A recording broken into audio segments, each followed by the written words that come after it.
এসেছিলে ধরা ধামে কোরআন নিয়ে, পথহারা মানুষের পথিক হয়ে এসেছিলে ধরা ধামে কোরআন নিয়ে। তোমার পথের পথিক হয়ে জীবন গড়ার স্বপ্ন সাজাই।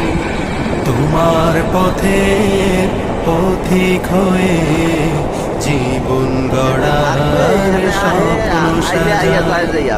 তুমি যে মোদের প্রিয় নবী, তোমায় কাছে পেতে পাগল সবাই। সুখের দিনেও মোরা খুঁজি গো তোমায়, দুঃখের দিনেও মোরা সরি গো তোমায়। সুখের দিনেও